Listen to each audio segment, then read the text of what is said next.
Et justement, quand on parle de l'Afrique, en général, on connaît le FESPACO, on connaît Nollywood, il y a beaucoup d'émulations. Si tu as une comparaison, un comparatif à faire entre justement le cinéma au Nigeria, parce qu'avec Nollywood, on sait que ça va très vite, avec l'Afrique de l'Ouest et l'Afrique de l'Est. En fait, de manière générale, quand on est vraiment dans ce domaine-là, qu'on est vraiment dans le cinéma, on a du mal à même parler de cinéma africain au singulier, parce qu'en fait, il y a des cinémas africains. C'est difficile, c'est une expression qu'on utilise souvent en disant le cinéma africain, ça veut rien dire d'une certaine manière.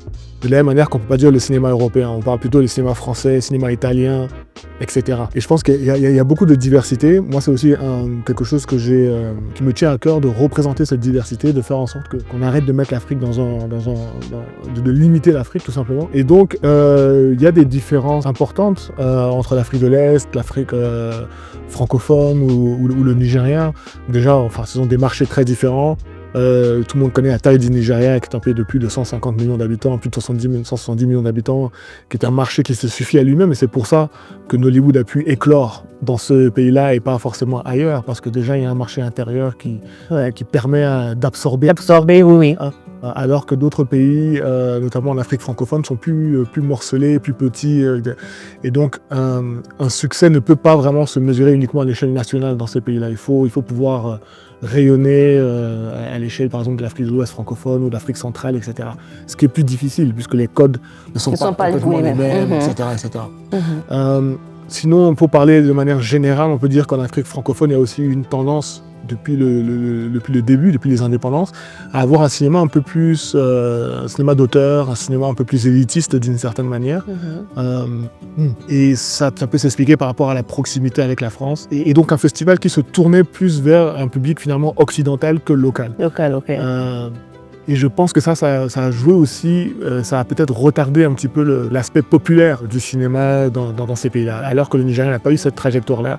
Et donc très vite, en tout cas, s'est retrouvé dans un contexte où le cinéma parlait directement au plus grand nombre. Est-ce que c'est aussi une des raisons pour lesquelles, quand on va sur Netflix, on se rend compte qu'il y a beaucoup de films nigériens, sud-africains, mais je crois qu'il n'y a pas de films francophones, non? Alors, ça dépend des périodes. Il y en a eu en tout cas. Il y en a eu sur la plateforme, des films comme La Pirogue du Sénégal. Il y a eu des films camerounais aussi. Et puis il y a eu un film comme Viva Riva qui est du Congo. Donc il y a des films francophones, mais c'est vrai que en fait Netflix, Netflix, qu'est-ce que c'est? À la base, c'est une société de tech. Et donc ils vont s'intéresser à quoi? Ils vont s'intéresser aux chiffres et au marché et aux données, à la data.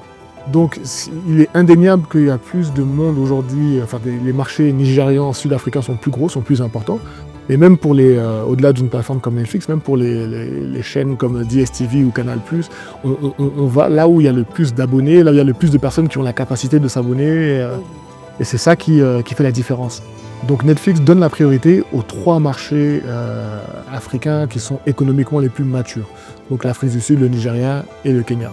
Mais si on regarde les chiffres, d'ailleurs, le Kenya est même loin derrière en termes de nombre d'abonnés, c'est vraiment l'Afrique du Sud et le Nigeria qui sont les 2 mastodontes. Okay. Donc pour l'instant, c'est vrai qu'il n'y a pas de vrai champion ou de vrai hub francophone, même si la Côte d'Ivoire, par exemple, se distingue. Et la Côte d'Ivoire a attiré beaucoup de structures de production, de diffusion ou de distribution également. Donc c'est un hub aussi. Mais pour l'instant, on est dans des échelles quand même qui restent inférieures à ce qui existe en Afrique anglophone, notamment avec le Nigeria et l'Afrique du Sud.